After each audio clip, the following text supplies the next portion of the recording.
नमस्ते। मेरे Hindi corner channel में आपका स्वागत है।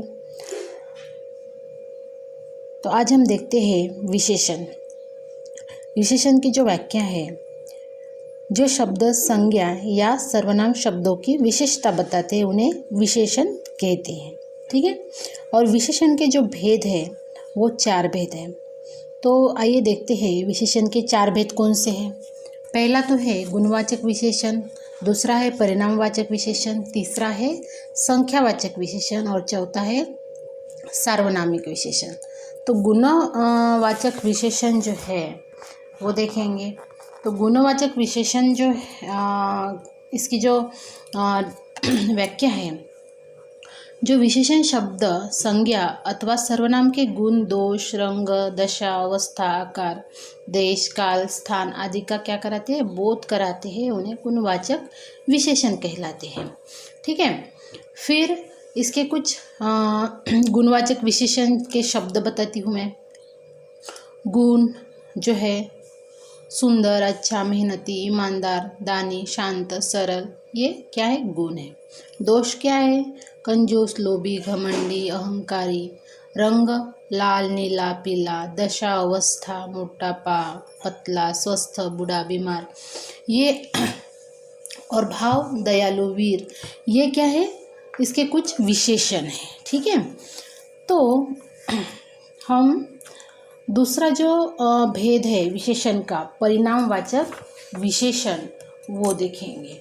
अभी परिणामवाचक विशेषण की जो व्याख्या है वो यह है कि किसी वस्तु की मात्रा, माप अथवा तोल बताने वाले शब्द को क्या कहते हैं, परिणामवाचक शब्द कहते हैं। हाँ, किसी भी वस्तु की माप, तोल या मात्रा, इसको परिणामवाचक विशेषण कहते हैं। परिणामवाचक विशेषण में भी 2 प्रकार है, निश्चित परिणामवाचक और अनिश्चित परिणामवाचक। ठीक है। तो निश्चित परिणामवाचक मीन्स क्या, कि जो विशेषण शब्द निश्चित मात्रा या मापतोल के बारे में बताता है। हाँ, जो विशेषण शब्द जो है वो निश्चित मात्रा या मापतोल के बारे में बताता है, उसको निश्चित परिणामवाचक कहते हैं। ठीक है। फिर यहाँ पे उदाहरण दिया गया है, नौकर 3 किलो आलू लाया, 18 ग्राम सोने की अंगूठी बनेगी। ये क्या है, परिणामवाचक विशेषण के उदाहरण है। अनिश्चित परिणामवाचक विशेषण क्या है,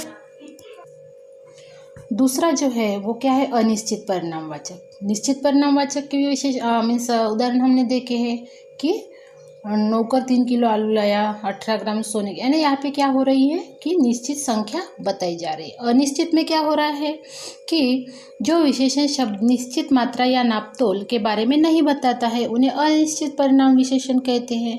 ठीक है। और इसके उदाहरण देखे जाए तो क्या है, कुछ सब्जियां हलवाई को दे दो।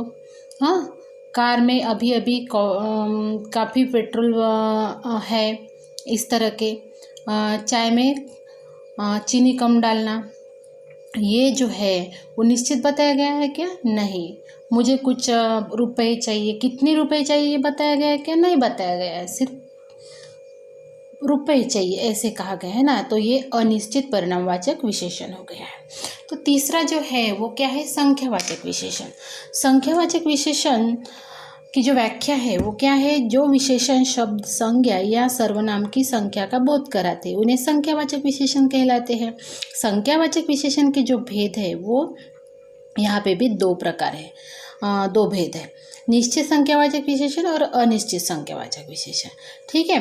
तो यहाँ पे भी वही व्याख्या जो है वो दोहराई गई है, जिससे जो विशेषण शब्द निश्चित संख्या के बारे में बताता है उसको निश्चित संख्यावाचक विशेषण कहते हैं।